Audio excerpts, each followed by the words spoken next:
Where to Hunt podcast. It's okay. Hi, I'm Dan Small, host of Outdoor Wisconsin, and I listen to Where to Hunt. Nah, it's okay. I'm Kurt Geyer with Working Class Bow Hunter. I listen to Where to Hunt podcast, and it's decent. It's all right. Hey, this is Bud Fisher with Catching Deers, and I think the Where to Hunt podcast is all right.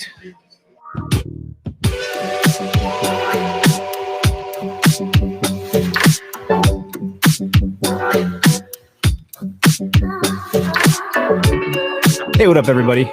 Welcome to the Where to Hunt podcast, the podcast that connects public land hunting enthusiasts. It's also the okayest podcast in the Midwest. It's okay. It's okay.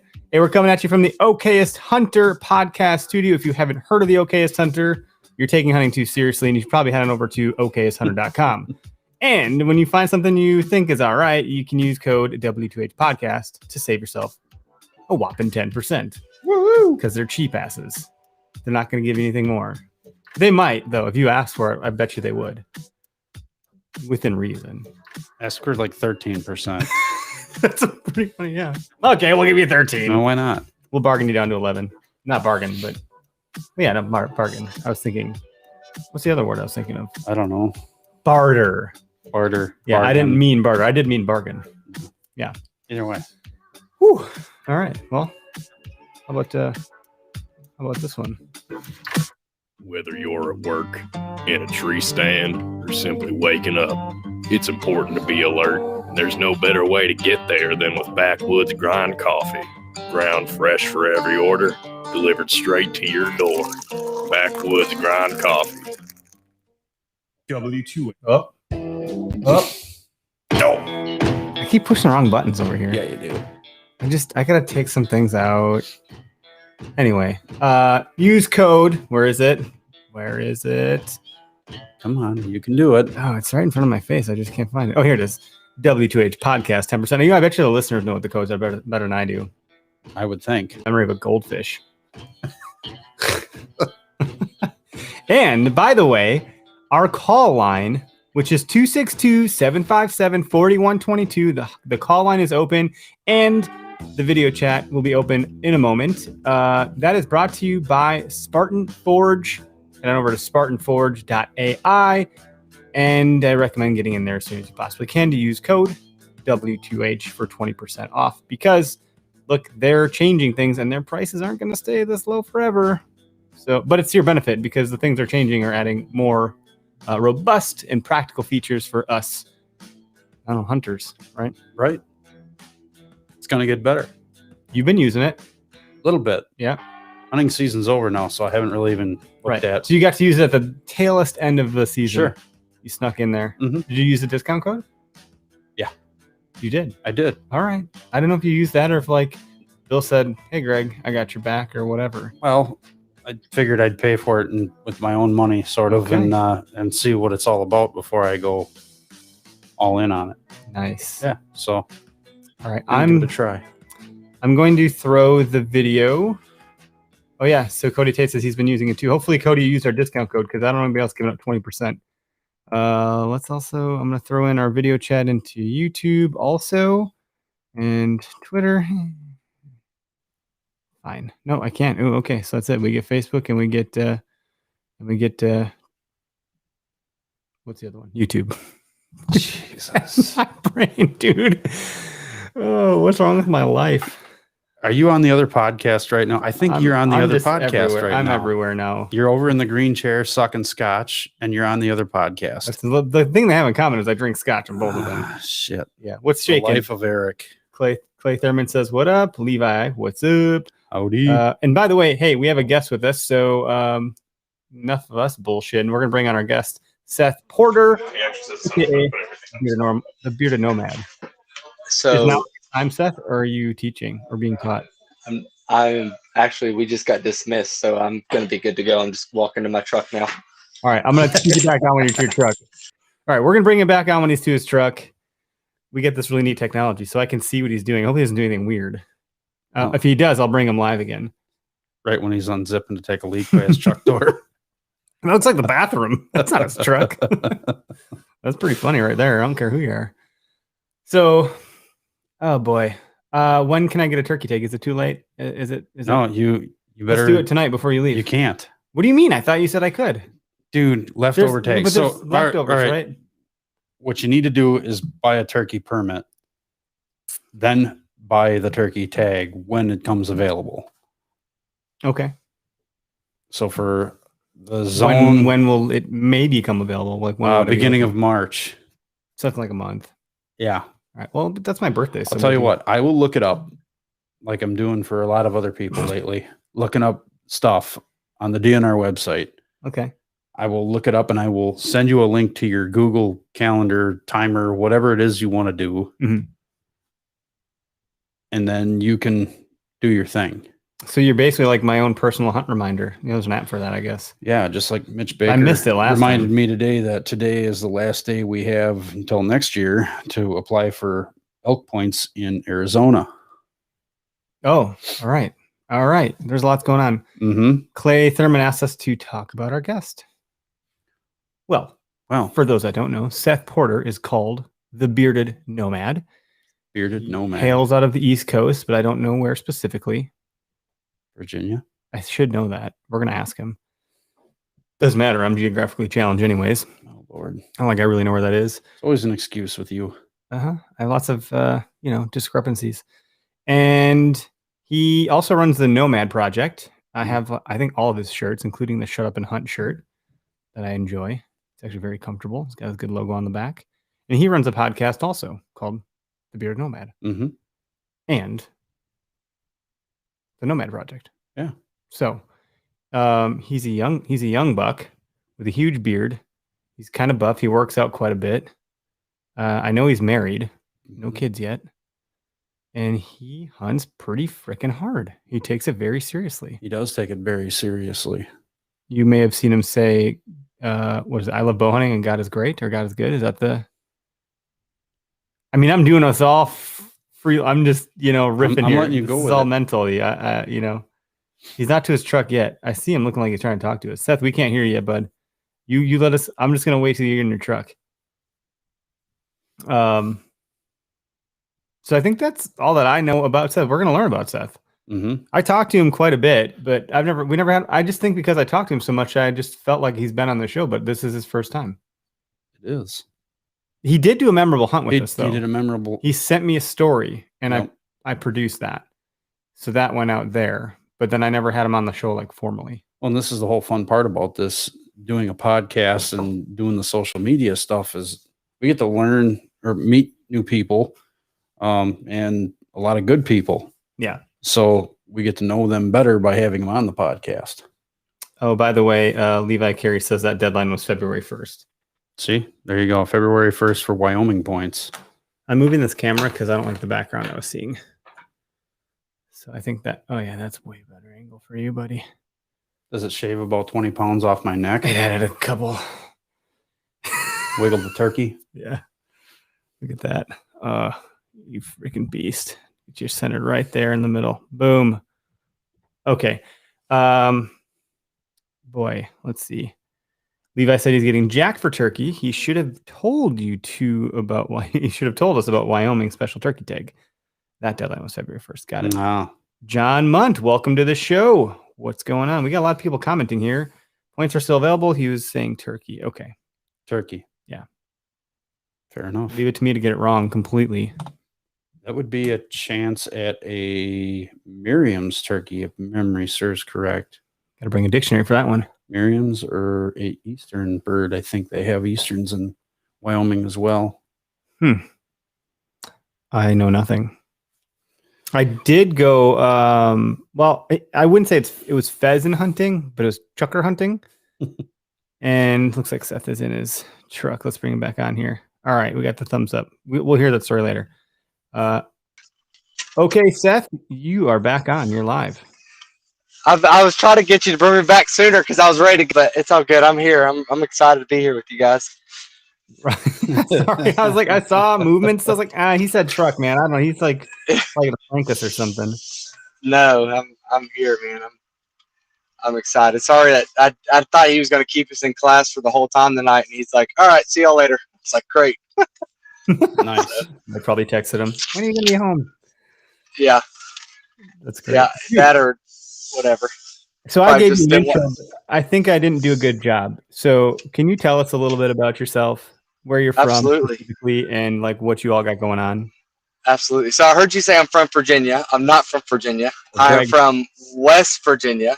It Sweet. is, and I know some of you guys in the Midwest and out west, don't know the difference, but we are not one state, and we haven't been since like 18 or something. So, I'm from southwestern Virginia, more southern part of the state. Been here for a good portion of my life. My dad was in the military, so we moved around quite a bit. I got to live in Georgia, North Carolina, Kentucky, obviously here in West Virginia. I lived in, that's it, pretty short. And then, growing up, hunting was obviously a part of the family. My dad and mom, my dad was into it a little bit. He still is, but it's not raging in his mind and in his heart like it is mine. So, but I did a lot of my learning and just getting to know more from my uncles. I talk about them frequently, and I'm sure people get tired of me talking about the same stuff. But it's just it's part of my I guess you could say heritage, part of me. So I bring it up. But I've had a bow in my hand since I was about 10. Obviously, and like you said, Eric, I always put God is good. I love bow hunting. Obviously, I'm very grounded in my faith, and I think that it goes right into my love and passion for the outdoors. So I am married, like you said. I don't have any kids yet. I do want some kids, but we're not ready for that right now. My wife's trying to get into med school. She's going to be my sugar mama. She thinks I'm joking, but I'm not. I will work HVAC until she becomes a doctor and starts making that doctor money. And then Seth is going hunting. So, but other than that, that's really all there is, man. I love God. I love my wife, and I love being out in the woods with a bow in my hand and chasing some deer. So That's awesome. And so is it 2 podcasts or is it 1 podcast? And tell us more about the Nomad Project and the Bearded Nomad. And what? So and the it's just one podcast. Okay, thank you for clarifying. Yeah. So you're good. It's just one podcast. It's called the Nomad Project Podcast. So originally, I had a podcast that was called the Way of Life Podcast, and I did not like it when I named it that, but I kept it that because it was just like, yeah, sure, whatever, throw it up, And I was very didn't know what was going on. I still don't know what's going on half the time, but it was called the Way of Life Podcast, and I did one episode under that name, and I was like, I didn't touch it for like almost a year. And I was like, I hate this. So I completely revamped it, and I started the Nomad Project. And I'll be completely honest, it just sounded cool with my name, with my, AKA name being the Bearded Nomad. And I was like, that sounds sick. I love it. I'm keeping it, and my wife liked it. And anybody who's married knows that most of the decisions go through your wife for a second opinion most of the time anyway. So that's how that went. That's how that went down. And I was like, babe, what do you think? She's like, I like it. I was like, all right, done. So I started the Nomad Project, and that's when I started like really cranking out episodes as much as I can, as much as I could. And then the Bearded Nomad. So honestly, one day I don't even really know where it came from. I was sitting at home when I was a teenager, and I'm not even gonna lie to you. So I play a lot of Xbox. I love playing Call of Duty. I love playing with my dad and my brother and my friends who still play. And I needed to change my Xbox Live name. And one day I was like, I love having my beard, like the Bearded Nomad, and I kind of just left it as that. But then obviously when I started getting more into hunting and like, I guess, social media content and stuff like that, I kind of just stuck with it because it kind of felt like more like me in a sense. Like it wasn't like, I wouldn't say it was a part of me, but it was just like, it just felt like Seth, if that makes any sense. Like it was just, I felt comfortable with it. I liked it. And I was like, yeah, the Bearded Nomad. And I was like, I'm pretty, I guess if you want to get into it, like I'm pretty mobile when it comes to hunting. So, being a nomadic hunter, and obviously I got to keep the beard. I was gonna say, dude, do you have to have the beard? Because like my wife, I don't have like a full beard, but my wife will let me shave the scruff off. She's like, don't do it. Yeah. So the thing is that me having my beard is like a rebellious to like anybody who says I need to be clean shaven. Because I will not, if I do not have to shave, it's not getting shaved. I'll trim it up, every once in a while. Like obviously during hunting season, I grow it out. I just had it like down to my chest almost, or a little bit longer. And I had to trim it up a little bit. It was getting a little wild now that hunting season's over. So, but yeah, man, the beard is a part of the grow, dude. Because I can't get past that weird phase where your neck feels like you're wearing a turtleneck and it's all itchy. I just won't do it. Dude, honestly, it doesn't take that long to grow, but I keep it real clean right up under the beard. So like your beard hides it, but it's clean under there. So it's not bothering you and ain't getting scratchy and itchy. And I think at this point I'm just kind of used to it. It doesn't really bother me. So I've kept facial hair since I was like 6? Oh man. No. senior in high school. I'll say a senior in high school. I've had to shave like straight right, like all the way down, like baby face shave, probably maybe a handful of times in that time. So I've kept a beard a long time.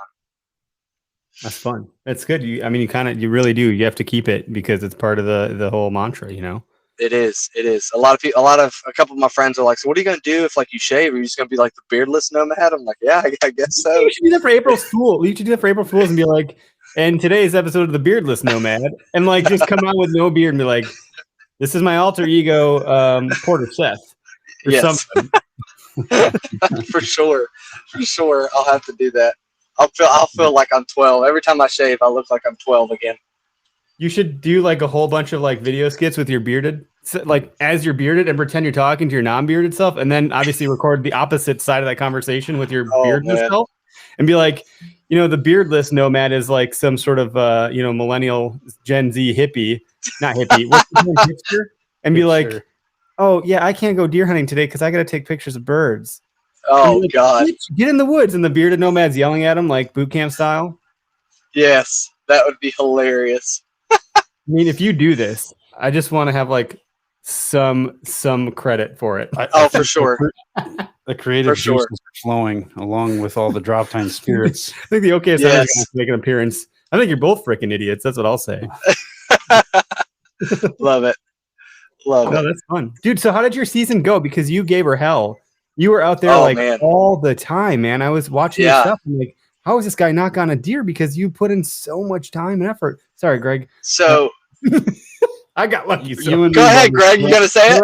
We're on the same team, dude. Knocked down 2 does. Could have knocked down 2 more. Never saw a buck I wanted to kill.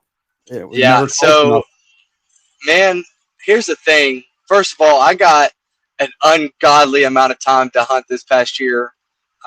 Due to COVID, I got laid off my job. And before you were learning how to be an HVAC guy. So my job I was at, I worked at a place that specialized in rubber parts for conveyor belts and pulley systems for nickel mines and coal mines. Mm-hmm. Obviously, West Virginia, it's big coal country. It's, a lot of people around here are like some form or fashion, like in their lineage of somehow, if they're from West Virginia, their family's probably done something in the coal industry, whether it be extended or, immediate. The problem is that it's a dying, I don't even know what you'd say, dying resource industry. Yeah, industry is a good word. It's a dying industry because, obviously coal is just, it's just not going to be sustainable. A lot of people around here don't like hearing that. There also are a lot of other side of the spectrum where it's like, that's all they say and fight the coal industry, whatever. Anyway, but it was, in my opinion, I think that whole industry is going to be obsolete very soon. But the thing is that when COVID took a big turn for the worse back like right before summer, so did a lot of our mines. Our biggest customers.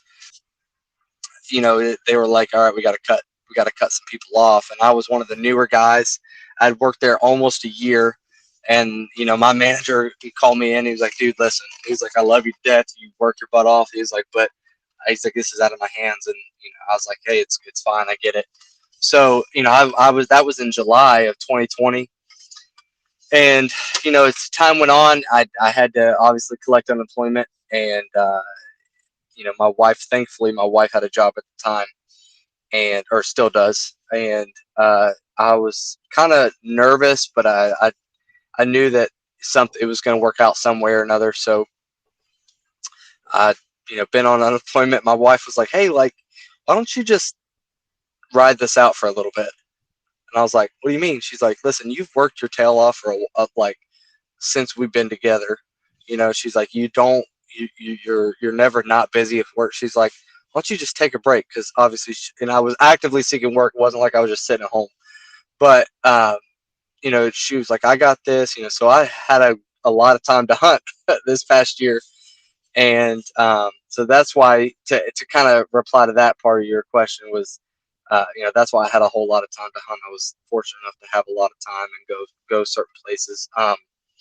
When it comes down to just how my season ended up, man, dude, it almost is kind of embarrassing to say, yeah, I had X amount of time, but I didn't get on a buck. You know what I mean? Like, and here's the thing, like I set goals for myself in the beginning of the year, and I was like, okay, Pope and Young, I'm not shooting anything under Pope and Young, because obviously everybody wants to kill big deer. I want to kill big deer. I set goals for myself to kill big deer. I'll try to find it during the summer, stay on them year round.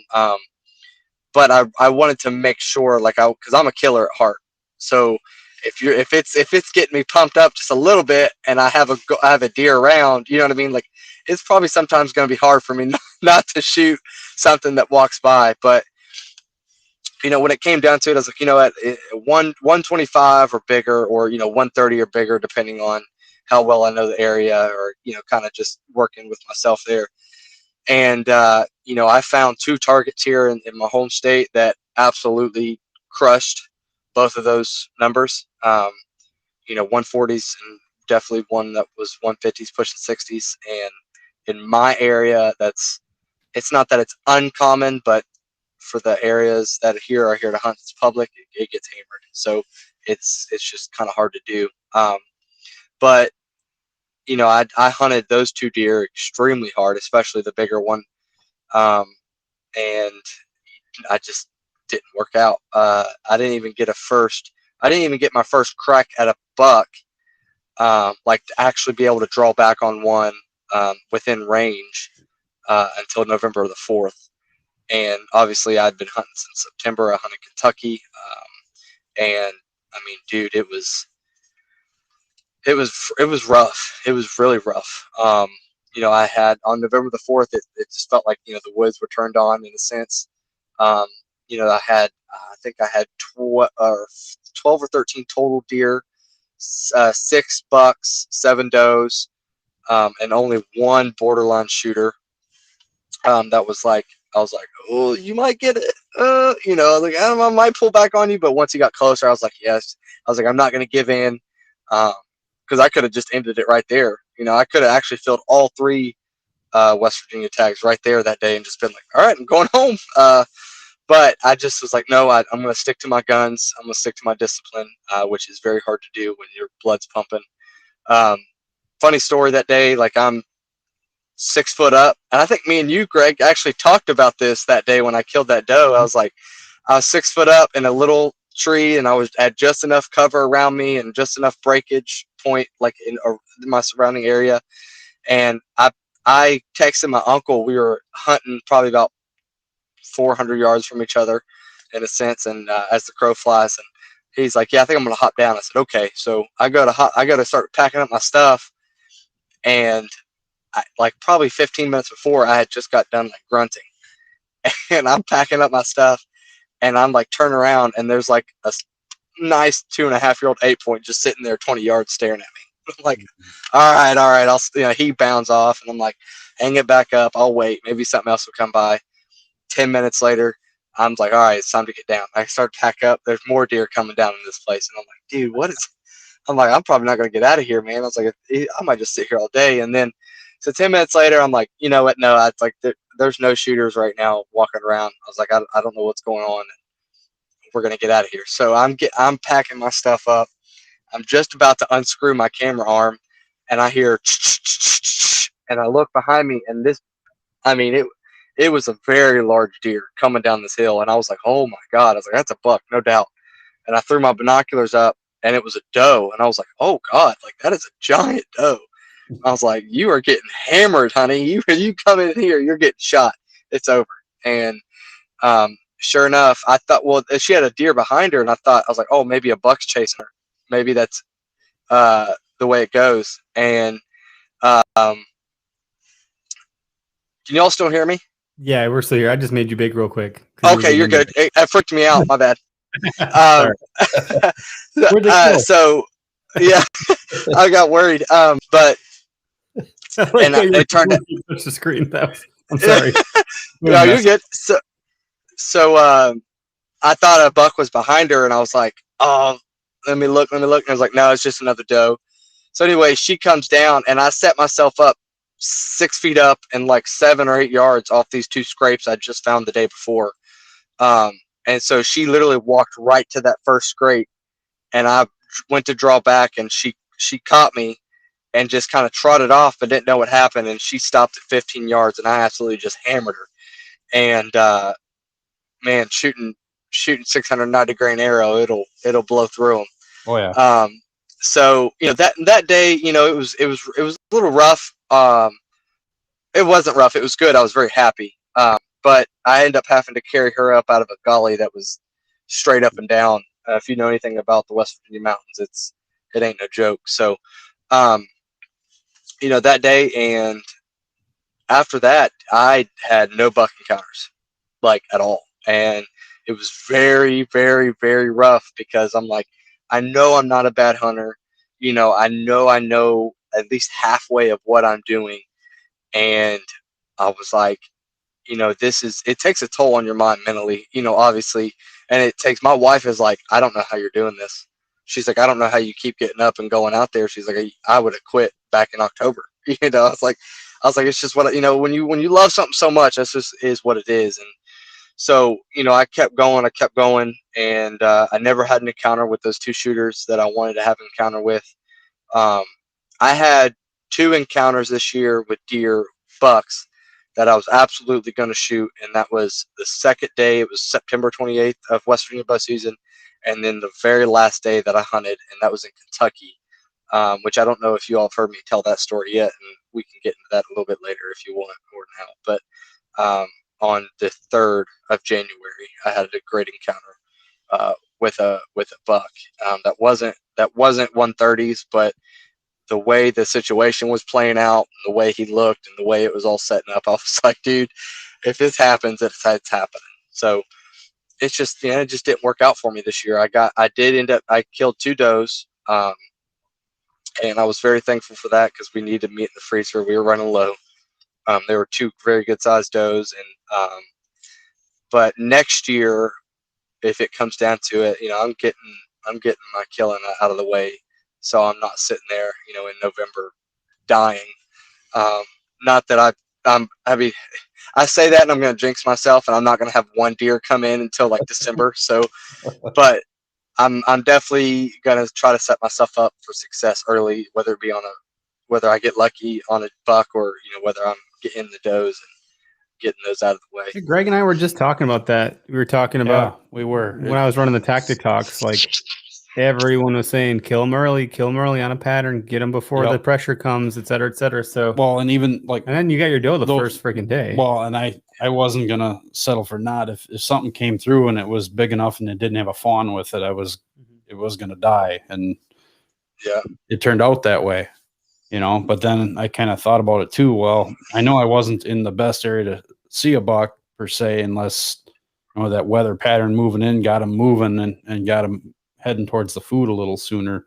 But I don't know. It took a couple weeks for the weather patterns to kind of stabilize, and all of a sudden, two of those really nice bucks out of the 3 that were over in that area were pretty regular to the food source.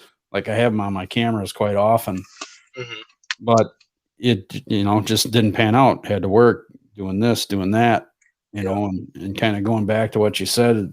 It's like if you don't go, and you could have gone, it's really nagging and biting at you. Oh, dude, bad.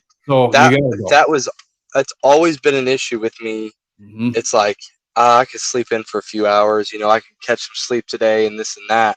And I think I've learned, that was one thing I learned this year, is like, if you could just rest, get your wits about you for a day, and then maybe spend the next day scouting and getting more intel and getting a little bit smarter, you know what I mean? Instead of just walking in and maybe screwing some stuff up that you wouldn't have if you would have done your due diligence during the season.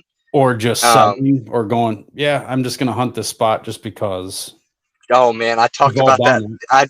I literally just the only way talked about that on the podcast. Yeah, that's my strategy. What are you guys talking about? Yeah, wait, you guys don't do that? No. This looks like half hour, dude. This looks good.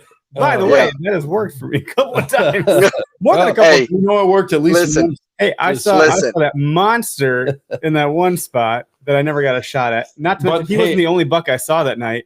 I did my job and said, hey, I know for a fact those oxbows, I knew where I was going. That spot, that one particular spot, when a rub line opens up and there's something in there, and sure enough, I had scouted it, found the rub line. I'm like, we're money. We need to be in here. Absolutely.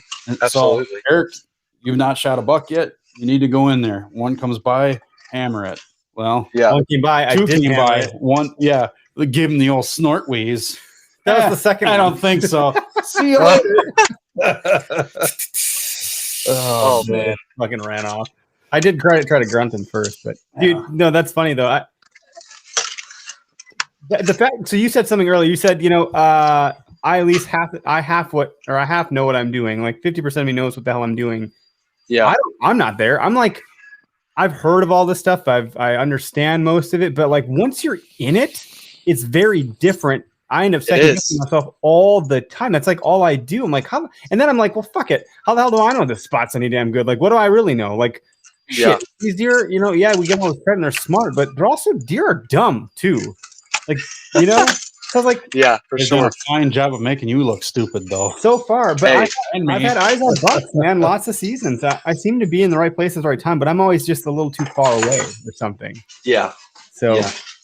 If I could have killed bucks machine, I'd have $5 on my wall, Hey, I'm telling you, like that's a big thing. It's kind of frustrating where I had guys like, oh, you ain't killed nothing yet. I'm like, look, I could have been tagged out in West Virginia.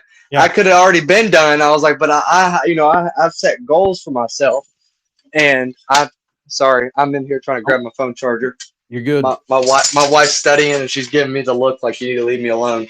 But I was like, I've set goals for myself, and it was rough for me because it's like when you get into the thing like in your mind when you're like, this is my goal, this is what I want to do, and you don't start hitting those goals, and it doesn't feel as easy as maybe a previous time where you're like where you set a plan and then when it worked for you, you literally start questioning every move you make, every decision that you come to, and you're like, was that the right choice? Should I have not got? If you don't see anything, so Greg and I, we were very close to each other. The spot where I missed that 8. Mm-hmm. Yeah, and we were on like dude. Honestly, I maybe have been able to have seen you or something if I tried hard enough. Maybe not. But we could see the same people, in the field.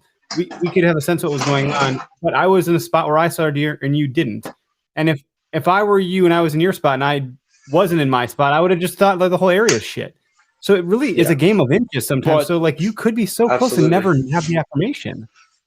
I had a Absolutely. feeling about that spot because of all the scouting we've done. Yep. And all the intel that I had, not just from this year, when the scouting and running a camera and all Yep. that fun stuff, but I've been on that spot for a couple of years now, and I know how the deer are using it. So That's right. But you know what I'm saying? Like we're going you back could there just again be- next year. You could just be a little bit off, Hey. and then you could write the whole thing off. But maybe they just slipped through a little bit beyond where you could have seen them. Well, and it takes one guy Mhm. decides he's going to set up and just throw you off. The Yeah. deer are going to kick 30, 40, 50 yards another direction. Yep. And they're going to use that to their advantage. They always do. Yeah. Yeah. This year that was a big thing was I had dudes so we got a huge snow in December. It was really nice, and I had dudes follow my fresh boot. I mean, the snow just got on the ground. Like there was no possible way it could have been anything else, or any day older or anything. This sounds And familiar. I literally had dudes follow my fresh boot tracks directly to my tree, look up, and then get upset because I was in the tree. I'm like, look, homie, first of all, I've been here for 2 hours. Second of all, you know what I mean? Like, and that's a big thing. And I've had to deal not really with so much a lot of people, but just a lot of punches. And that was one thing I learned very early this year was like, I don't know why, and I'm glad I did, but mentally and in my heart, I was like, this year you're going to deal with punches. You need to learn how to roll with them. Yep. You know what I mean? Like whatever comes your way, whatever adversity happens, whatever small little inconvenience, which I have a million of them happen weekly, daily, during hunting season for me. You just need to learn to be like, okay, just be grateful you're ready to go hunt kind of thing. Yep. And that made my experience a lot easier to deal with because I had a lot of things that were very frustrating, and very irritating to deal with, especially people, didn't see a deer or something like that, or I walk in and I break a branch that I shouldn't have done, or I felt like I ruined the whole hunt. It's like, all right, look, you broke the branch. Branches break all the time in the woods. Don't go through clanging your stand and your bow together, but just learn to keep going, kind of thing. And that was a big thing for me this year. Yeah, I'm a goofy dude. I that it works. Hey, you got a buck on the ground this year, man. That's all that matters. Man. You wouldn't believe, like, Greg wasn't there the time. So we hunted this tree and I went up to the higher spot than I had when we were hunting it. That was not a comfortable experience. It didn't go well for me. Dude, and I wore these like different boots. What's the brand? The K with the K? The big Kamek. The Kameks. But Big they're like Kamek insulated boots. Kameks because it was cold. Yeah. Dude, my foot got stuck in the crest of the tree. Like I couldn't lift my leg all the way. It was just stuff. And I set up in another spot. I set the stand. Dude, like nothing was. This is how it is for me every time. Like I think you scared deer towards me in the dark because I heard a bunch of ruckus as I was literally just like stepping onto the platform. It blew up underneath me. I heard heavy breathing, and then I hear it go tearing off. Like, I wonder if Eric or somebody. Well, then I could hear a dude on the running trail yelling and screaming, singing an Elmo song to his kid. I'm like, who does this in the dark? That was not me. Who does this in the dark? Bro, that's so creepy. Kick Look, your ass. I heard that. Listen, I'm telling you right now, here in West Virginia, we don't play that. If we hear some clown or Elmo stuff in the dark somewhere out in the woods, somebody's probably getting shot. I'm just gonna keep it real with you. It ain't gonna be with a bow and arrow either. Oh man, Funny. Yeah, but yeah, like I think Seth, you're young, right? Like, and young's relative, but you're like what, mid 20s, early 20s? I'm 24. I'll be 25 in April. wow. Yeah, like 24 is like the age I started to finally mature. Meaning, like I started going to the bars less. Like I was like, I should probably like grow up, And then I phased out of it until I was like 28, and I met my wife, and we got married at 30. So I'm finally like an adult, and I'm 34. So I got a brother your age. He's 10 years younger than me, but. Dude, you're in a great place. You're gonna do great. You're gonna do great things. You're that tenacious at 24, and you're gonna compound all of this knowledge. Yeah, I just think you're gonna do some really exciting things with your hunt and how you're gonna approach all this stuff. I wasn't taking hunting that seriously at all then. I'll be honest with you, I wasn't either because I had a lot going on in life at that time, working 2 jobs and trying to help my parents with stuff and a lot going on that way, personal stuff. So I kind of hung up the bow and put away the camo. I think I made it out gun hunting a couple times with my uncle up north just to get away, but I stepped into another role too at the company I was working for, and was working a lot more hours, and then eventually got rid of that second job. But it wasn't a time in my life where I, looking back on it, if I would have given up some of the toys, the 4-wheelers and the dirt bike and all that fun stuff, and messing around with trucks and all the crap that I was doing, I could have probably paid for a couple of really nice out-of-state trips by then, or had a really nice boat or something, go fishing. Yeah. That's that. I mean, I don't know. And when you keep, like Eric, you said this a few times, and I'm trying to accept the compliment because I'm grateful for it. And you keep calling me tenacious and stuff, and it's like mentally, I hardly ever feel like I am. You know what I mean? And I think it's probably because we're our own biggest critics. We are our biggest critic. Yeah, but when you operate at that level, that you don't realize it, man. Yeah. Like, look around you for a second, okay? And you're in a league, right, with some of these guys that are putting down big deer, but they might just have a few more years on you. So that's it. Like you're gonna get there because of how you're approaching it. Like how you carry yourself and how you show up is pretty evident that you're taking this shit seriously. You're not fucking around. You're also having a good time. Like it's not like you're like, well, I'm so serious, which is what I like to say when I'm in OKS hunter mode, because calm down, people. They're deer, okay? It's fine. We love to hunt them, but like, shit ain't gonna go freaking peachy keen candy bars and lollipops every time you're out there. No, not at all. You gotta, like you said, you gotta roll with the punches. So you're doing that, but you're showing up, man. You're showing up. Yeah.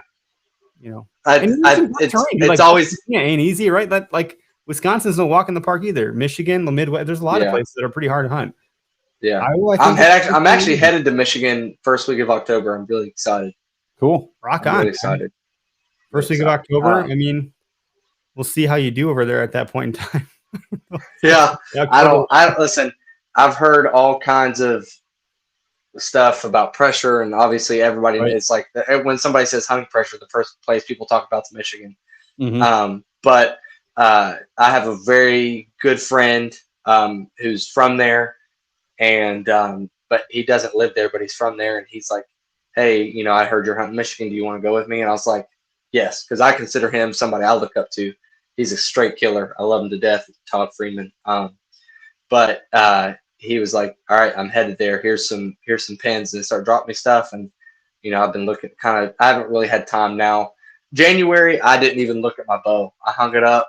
I didn't look at my maps and nothing. I didn't care. As soon as I was done hunting the first week, I was like, I'm burnt. I don't even want to look at an arrow or a deer. So, but February, I was like, ooh, starting to get that itch again. I'm starting to want to go kill stuff and look at stuff to kill. So, I'm pretty excited about Michigan. I'm really am.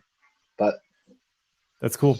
You won't be too far from us. That's like what, a 4 or 5 hour drive? Oh, it's probably more than that by the time you go south, depending on where he's at in Michigan, but if he's in the northern part, then it almost makes more sense to come up and go through upper Michigan.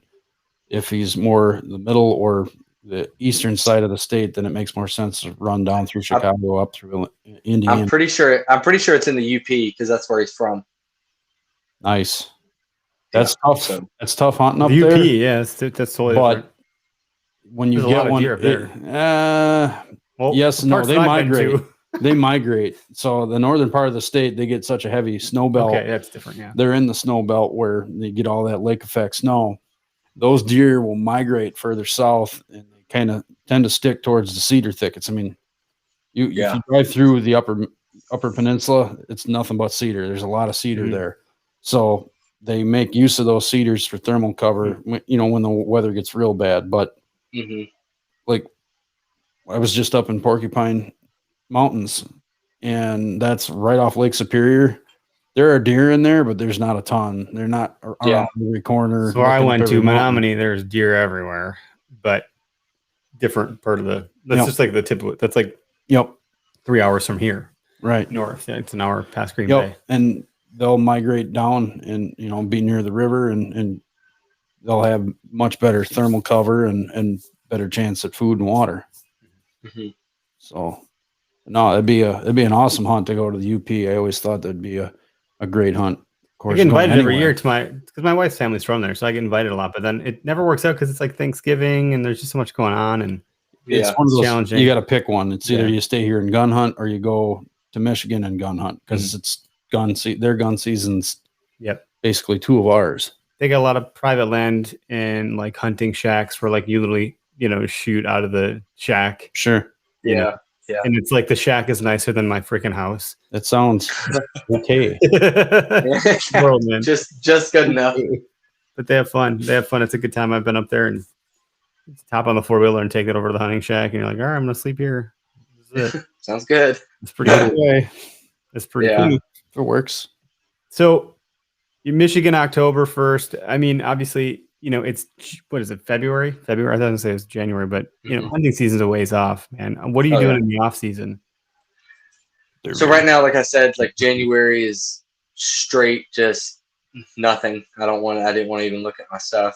February, I start like, I went, and honestly, like, dude, I went and scouted the other day and I was like, oh, okay, I found some spots that like I did not know were there. And that I was mainly looking for one spot that I knew was there, but I just never had a chance to go through, mainly because when it's like season, it's stupid, nasty thick in there. Can't get in. But, man, a lot of people find a lot of help during the off season, like scouting wise. I have had more success this year finding deer and getting near deer when I'm in season scouting. And, a lot of people are like, oh, but sheds and this, I can be honest with you, probably not a popular opinion. I don't give 2 craps about sheds. If I find one, sheds don't mean there's going to be killed. Yeah. If I find one, fantastic, and I got a couple cool stories about some sheds and whatever, but I'm not going out searching for sheds unless I'm just bored and I want to go find them. And that might not be a popular opinion. I know it's not. Some people get super butthurt, but about it. But I'm just like, whatever. I wish I had an audio bumper for that. Womp womp womp. Butthurt. Listen, I'm telling you right now. I posted something on my story. I think it was last year or 2 years ago. I think it was last year, and it said sheds are just participation trophies. Changed my mind. Dude, I'll take these trophies all day long. Bro, I can't save my life. Bro, people came out of the woodwork. People I didn't even know followed me came out of the woodwork. I'm pretty interactive with people who follow me. If you message me, like I'll make sure I message you back or whatever.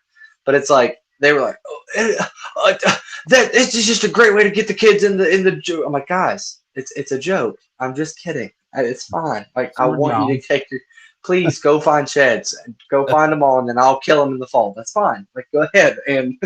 But no. But in the off season, it's a really big rebuild physically wise for me because like during the season, I hardly go to the gym. Maybe 2-3 times a month if I'm. You don't really need to if you're in the freaking woods all the time. Like constantly hiking. So I lose a lot of muscle and strength. Because I'm literally walking up and down hills for days and losing my mind. And then it's also a time, obviously, like in that first couple months, like it's a big time for me to catch up on a lot of time I missed out at home. Even me and my wife have been married 3 years in June. And I do realize, like, obviously everybody said bow hunting is a very selfish sport. So when it comes time to like, or it comes down to like time spent at home during the season, it's like my wife is very loving and she's like, go, just do your thing. And, but make sure you're home for this and this kind of thing. So mine's the same way. Yeah. Mine's the same way, but by the end, she's like, you better kill some. I'm getting a little tired of this shit. Yes. Yeah. She's like, listen, we need meat. Saying you got all these opportunities and the freezer's looking low and I'm tired of buying blah, blah, blah. I'm like, okay, I'm sorry. I'll go kill something. It's hard. It's like that ain't easy for her. And I miss my kids. Like I want to spend time with them, so I don't want to be that guy either. So it is an awkward trade-off. Actually, this season I was, whatever, it worked out. I got lucky, but I was getting kind of like burnt out because I was like, I want to see my freaking family, Yeah. Um, I listen. I love. Don't get me wrong. Like I love going on out of state trips, and I got a couple opportunities to go. Obviously Kentucky. I live right across the bridge. I get to go. South Carolina. I got to go in August, and then Tennessee.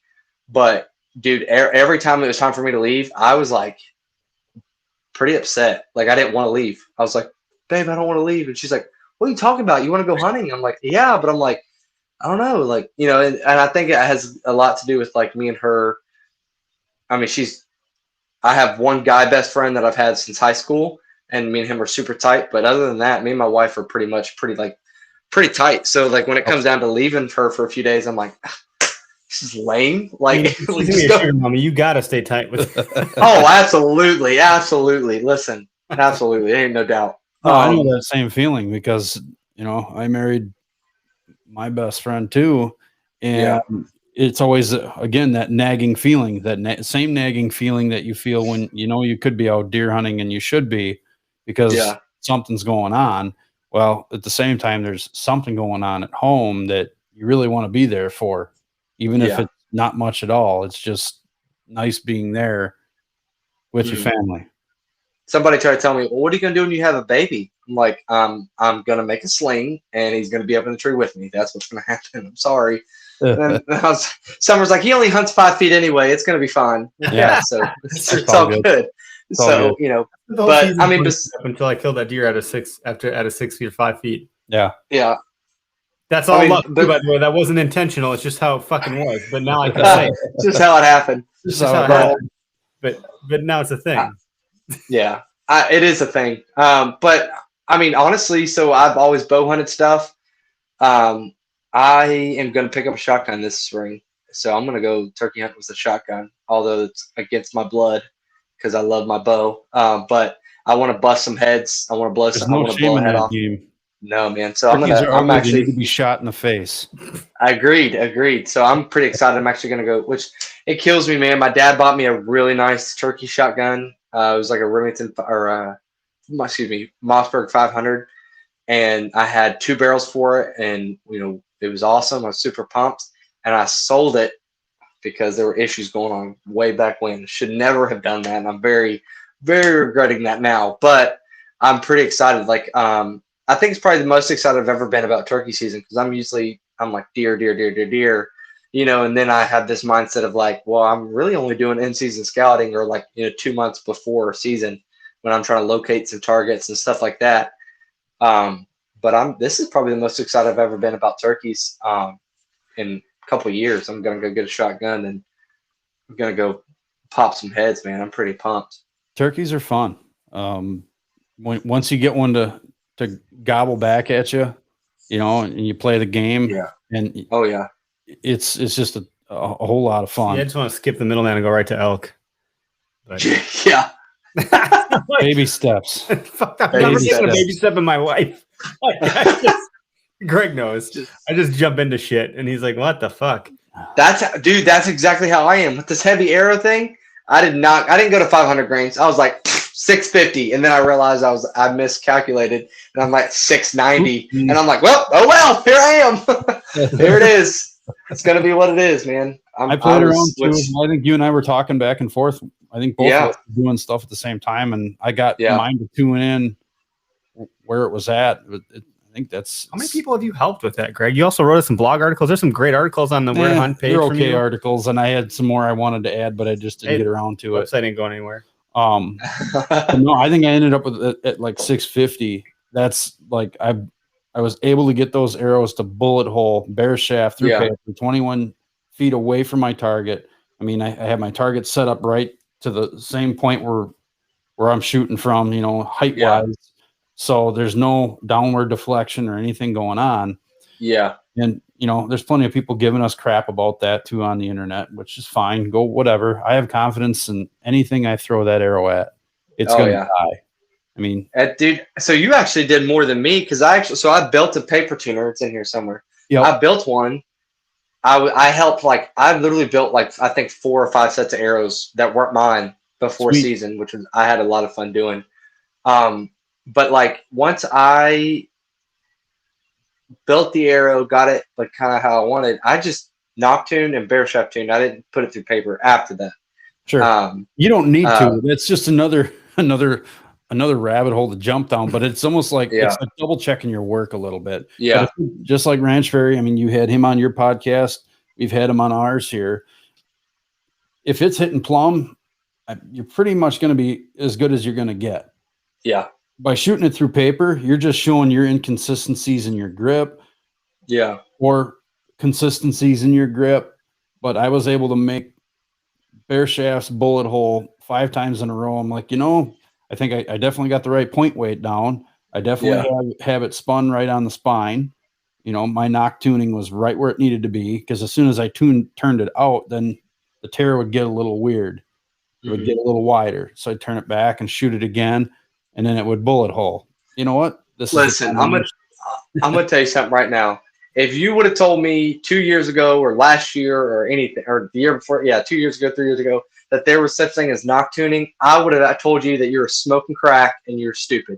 That, dude, I'm telling you right now, I started building arrows. Because I want to hear you tell him that on this podcast. You're smoking crack.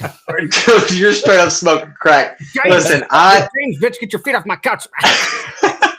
Listen, man, I was building arrows, and there was one arrow that was just weird. I was like, all these are perfect. Man. I don't get it, bro. And then I remembered the knock tuning, and I was like, all right, I'm gonna try it. And if my wife wasn't right next to me, she's like, I wouldn't have believed you. I thought you're crazy. You know what I mean? Yeah. My dad, everybody, they were like, what? Because my dad lives on a farm in Kentucky, a little weird, awkward shaped farm. So I'm usually out there shooting my bow or something. And I say that because a lot of people ask me, oh, why don't you just hunt out there? And it's just like, it's not that simple, the way the land lays and whatever. But yeah, that was like, knock tuning, okay, and I gave it, and it. That's all I can say is that, like, if you think it's crazy, I promise you it's not. Yeah. And I posted some of my results, and then I had a few people reach out to me going, really? Is that really how it's going? Yeah, it's how it's going. Okay, now I'm interested. Now you got to show me. You got to help me out, or you got to talk to me more about it. So I know I've got 2 guys on the hook that we're probably going to get together sometime. And once the weather gets a little better here, and probably start shooting heavy arrows, see how they do out of their bows. See how it goes with knock tuning, and and every bow is different. Like you might have a Reinhardt just commented, it works. Yes, it does. Your bow is going to shoot different than mine, because they're all factory built bows. Tolerances are going to be a little bit different. Limb might be longer, whatever. I mean, you could put it all under a microscope, and it's all going to be just a tad off. Yeah. But what you find is if you get your bow all squared up, meaning in tune, factory specs, take it to the bow shop, or if you have 100% confidence in your ability to tune it and you have the tools, which I do not. All I have is I don't have a drawbar. I don't have a bow vise to be able to press the limbs and put twists and cables and all that fun stuff. I take it down to my bow shop. He has all that stuff. He knows what the bow is supposed to be at. I tell him to set it at 68 or 70 pounds, whatever I can handle my shoulder. And then I'm tuning the arrows to that. Yeah. Making sure my rest is centered. You pull that arrow back, it's centered through the burger hole. All is good that way. What the fuck is a burger hole? I've never heard you say this term yet. Burger hole? You get your burgers and stick them in your hole. I know. That's what I'm wondering. What the hell's going on here? It's a new restaurant. You didn't know about it? It's in the alley. To the alley. I gotta make a new meme. I gotta make a new meme now. They serve roadkill. Hey, but so what? So one thing I want to ask you, Eric, what was your total arrow weight this year? 5. It was like 505 or something like that. Yeah, it was just a. Oh, okay. Tad over 100. Oh, okay. So you weren't a man. Okay. Well, I'm glad. But you know what? That's what worked. I'm kidding. Exactly. I'm kidding. I'm totally kidding. No. I thought that was and to be fair, believe it or not, what I was shooting before that certainly was not bad. No, God.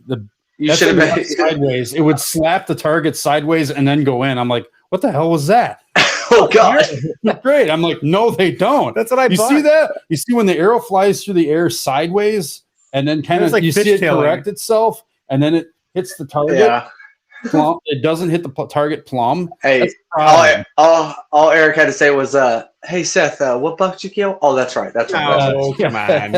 No. You win every freaking day. Hey, listen, I'm a competitive person by nature, so like me and all my friends, we will give each other absolute hell all day long. You got just I'm because competitive about the things I know I'm actually good at. Deer hunting is this fucking anomaly that I'll never actually fully understand, dude. Like I'm just not gonna ever be the guy that's Let me like, tell you something.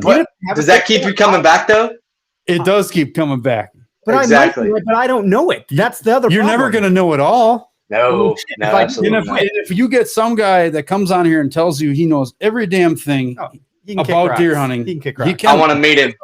Yeah, I want to meet him and tell him he's full of shit. Yeah, unless Jesus Christ comes back, like. Well, then I won't.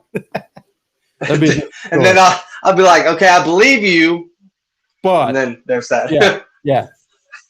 Can you impart some of that, please? Yeah, come on over here. Hunting public land is no walk in the park, man. Hunting any land is no walk in the park. I mean, I I've agree. had slam dunk spots, you know, suburban hunting, that was pretty slam dunk. I was very limited. Dude, I listen, if I can grab like 2 or 3 suburban spots, I don't know what it is about being and sneaking around in people's yards or so near some sheds or a city park, but dude, it is so much fun.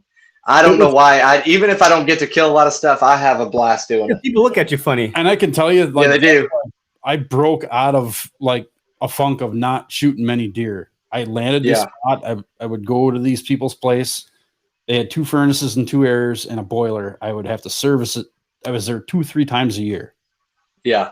So they got to know me and trust me, and everything was great. And then they just happened to complain about the deer that tore up their brand new maple tree they put in. I'm like, oh darn. Well, like, I also have this really? other company. It's called Killing Everything. I can help you with that. Yeah, I know this. I know this guy that could probably help you with that. You know, do you allow hunting? Well, we might. Like, really? Light bulb.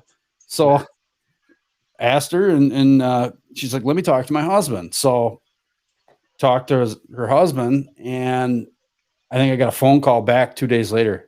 Yeah, we'd like you to come back here. Oh, yes. Amen. I can help. So I did. And I laid down 3 does like right off the bat. And I had some days where I could have shot 2 does right off the bat. And I wasn't seeing a lot of bucks. And then the bucks I did see were, you know, I'd heard about all the big bucks in this area. So I'm like, well, yeah. So I passed on a lot of bucks. A lot of them were just on the edge of the ears, nice little 8s and 7s. Yeah. And really, if I were hunting on public land, I should have been killing those deer. Just, you know, but we get 1 buck tag for bow season, and that's it. I want to hit on something you said. Yeah. And then Greg said it, kind of replied. So last year and the year before, it was like, I wouldn't even look at private land almost. And I think it was a part of that. Oh, you know, everybody's hunting public and this and that. You'll get these dudes that are like, well, did you kill that on private or public? You know, I just want to say something, and anybody who ever listens, and you can take my opinion for what it's worth or what I have to say for what it's worth. But at the end of the day, no one gives a shit. And I try to keep my mouth clean, but I'm just going to keep it real with you guys. I'm going to keep it a stack. No one gives a shit where you shot the deer. No one cares how you shot the deer. Now, if you want to come talk to me and tell me that crossbow is archery, it's not, but we'll talk about that another day. But at the end of the day, man, look, I've hunted hard on private and I've hunted hard on public. And at the end of the day, it's going to be up to whether you did the one right thing that puts you in the spot for success. Now, whether that's you being blindly lucky and making the right decision of being in that stand, whatever it may be, that's awesome. But the thing is that deer are deer, you know what I mean? And to an extent, you're right, Eric, they are dumb, but they're also very intelligent animals, you know what I mean? But it's like, no one cares where you shot it. Like, is it cool that the hunting public, and I'm not calling them out to crap talk, so, you know, I don't want it to be like that, but is it cool that they travel around the country on public and getting it done? Yeah, freaking, it's a badass. Absolutely. It's very awesome. Which one of us didn't want to go do that? Exactly. If you told me that I could do that for a living, I would be like, sign me up today. I'm going. Right. You know what I mean? Those guys are sacrificing something, right? Absolutely. They're sacrificing something. So you know, but Yeah, absolutely. Because that is a very time consuming thing. When it comes down to it, it's like I had to have almost a heart change in the beginning of the year because I think it came down to me realizing that, I don't have a job. So money for gas to be able to drive to all my normal spots on a normal basis, like I usually would, probably wasn't going to happen. You know what I mean? Or if there wasn't any outside help coming in. And I had to become very thankful very quickly on the spots that I were able to drive to and on the pieces of permission that I did end up, was able to get to and stuff like that. And I even posted a video. I think it was like probably the first week in bow season. It was like, you know what? Like I have kind of a heart change. And it was like, and the big thing was, I don't know if y'all ever hear me talk about him, but I actually have a picture of him. My uncle Phil, he died a few years ago, but this is me and him. And this is a ram that I killed back when I was like 10 or 11. And so he's the one that actually got me in bow hunting. And that man was a killer in every sense of the word. I mean, if he was alive today, he would find cell cams. I'm just like, this is me hypothetically making this up, but he would find dude's cell cams, figure out the area better than that guy would, kill the buck, and then probably hang the buck's testicles off that cell cam. Just because, I mean, and true story, he actually did that to a guy's ladder stand on a piece of public out here. Like he found that stand, figured out the spot, killed the buck, and then hung the testicles in the seat. Like he wasn't doing it to be a butthole. It was just funny, but it was like he was a killer in every sense of the word, and he didn't care about what picture he got. He didn't care about who gave him the recognition. He didn't care, and that's the kind of stuff that he didn't have to tell me, but it was just kind of like, it's just what we did. You know what I mean? It's kind of like how we did it. And I realized at the beginning of the year, I was like, I have gotten so far away from that. And I think it's hurting me more than any of this extra stuff is helping. And so at the beginning, and so at the beginning of the year, I was like, it's hurting all of us, trying to video my hunts. What a joke that is, I saw that. Totally screw myself, deer's coming from over here. It's like, well, crap, I can't get the camera arm around me, so I'm going to have to duck and move it around. Yeah. I mean, to your point, though, my dad, too, was a killer. There's 3 of us kids and my mom and family. Mm-hmm. And we didn't rely on venison, but he preferred it that way. So there was at least 2 or 3 deer a year in the freezer. It didn't matter if it was a 6-pointer, 5-pointer, his big buck that he got in the record book, whatever. Yeah. Does, if he had permits for does, it was all dying. It didn't matter. But he got more proficient, just like I got more proficient because of my little spot that I got. Mm-hmm. The more deer you kill, the more proficient you're going to be. You've not shot a deer yet, and you're just holding out. Don't just hold out. You need to gain confidence. Yeah, and experience. The only way listen, guys, young dudes especially. Young guys. I got one of very good friends. Last time he shot a buck was like 2013, and he's a diehard bow hunter. He loves to bow hunt, whatever. He has not shot one since because it's not bigger than that one. And I'm like, look, bro, I'm like, I love you, And me and him love talking deer. Obviously, he asked my advice, and I'll ask him his advice on certain things. But it's like, dude, you're not gonna get better to learn how to kill more deer if you're not killing anything. Well, I'll shoot does. I'm like, does and bucks are 2 different. It's like mature buck is different, man. But I was like, if you just want to be, you do you. I'm not gonna tell you whatever. But I was like, man, I love you guys. You all gotta learn, and I'm saying you all as in everybody listening. Like the only way you're gonna get better is if you do it. It just is what it is. You gotta learn how to fail, and you gotta learn to become best friends with failure. Gary Vee says that all the time. He has nothing about hunting, but it's literally if he could talk to a group of hunters, especially a group of life lessons, especially to everything. Oh man, I'm telling you, especially to a group of okayest hunters like us. You all need to learn how to be best friends with failure. Otherwise, you will never learn to be thankful for success or learn to understand success or to get there. Yeah, that or the failure you finally do experience is going to cripple you completely. Because absolutely, you got a rude awakening coming because that's not how life works. Nope, not at all. Dude, thanks for being on the show with us tonight, man. Dude, I had an absolute blast. Thank you for having me on. I hope we can do it again for sure. We'll do it We again. need to have it again. We're not going Absolutely. anywhere, so we'll do it again.